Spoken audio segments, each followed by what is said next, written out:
عوام الناس بعض علماء کے کہنے پر بعض ایسے عمل کرتے ہیں جن عملوں کی کتاب و سنت میں دلیل نہیں ہوتی، بدعات ہوتے ہیں، تو وہ ساری زندگی اس بدعت کو دین سمجھ کر جو ہے نا اس پر لگے رہتے ہیں، تو کیا ان کو اس کا اجر ملے گا یا ان کا یہ سب کچھ ضائع ہو جائے گا؟ محترم ناظرین کرام، مسلمان پر سب سے پہلی بات تو یہ ہے کہ اس پر فرض ہے، اس نے کلمہ لا الہ الا اللہ محمد الرسول اللہ پڑھا ہے، وہ قرآن مجید کو ترجمے سے پڑھے۔ رسول اللہ صلی اللہ علیہ وسلم کی احادیث کے ذخیرے جمع ہو کر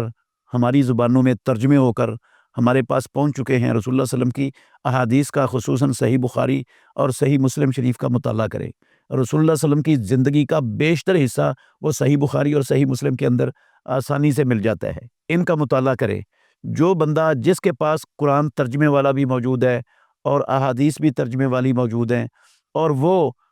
صرف ایک عالم کی بات سن کر تحقیق نہیں کرتا، قرآن کو ترجمے سے بھی نہیں پڑھتا، حدیث سے کو بھی نہیں پڑھتا، اور اس کے سامنے کچھ ایسے لوگ بھی ہیں جو اس والا عمل نہیں کر رہے، ان کو بھی دیکھتا ہے پھر بھی تحقیق نہیں کرتا، بس لگا ہوا ہے، یہ بندہ قیامت والے دن اس کو تو کوئی اجر اور ثواب نہیں ملے گا،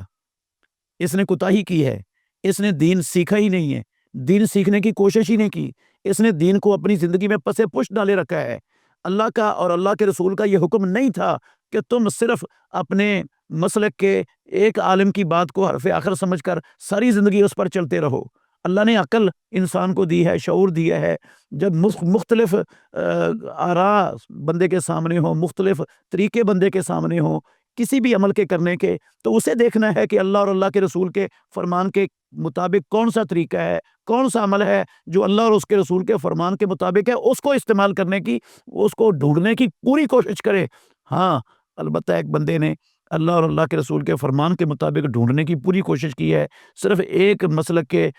عالم پر اکتفا نہیں کیا، وہ تحقیق کرتا ہے اور وہ تحقیق کر کے ایک نتیجے تک پہنچا ہے کہ اللہ اور اللہ کے رسول کا فرمان یہ ہے۔ ہاں اگر وہ فرمان نہیں بھی ہے نا، وہ طریقہ نہیں بھی ہے رسول اللہ صلی اللہ علیہ وسلم کا، لیکن اس نے اپنی دیانتداری سے تحقیق کر کے اس نتیجے تک پہنچا ہے، اس کو انشاءاللہ اجر مل جائے گا، بے شک وہ غلطی ہی کرتا رہا ہے۔ لیکن اگر اس نے تحقیق نہیں کی، اس نے پڑھا نہیں ہے، وقت نہیں دیا ہے اس کو، بس آنکھیں بند کر کے کسی عالم کے پیچھے لگ گیا ہے، جو اس نے کہا اس کو حرف آخر سمجھتا رہا ہے، اور ارد گرد دیکھنا بھی گوارا نہیں کیا، پوچھنا بھی گوارا نہیں کیا، تو ایسا بندہ نہ اس کو اجر ملے گا بلکہ یہ قیامت کے دن پکڑا جائے گا۔ وہ بدعت پھیلانے والے بھی پکڑے جائیں گے اور بدعت پر عمل کرنے والے بھی اللہ کے ہاں پکڑے جائیں گے، یہ اللہ کے ہاں کامیاب نہیں ہو سکتے۔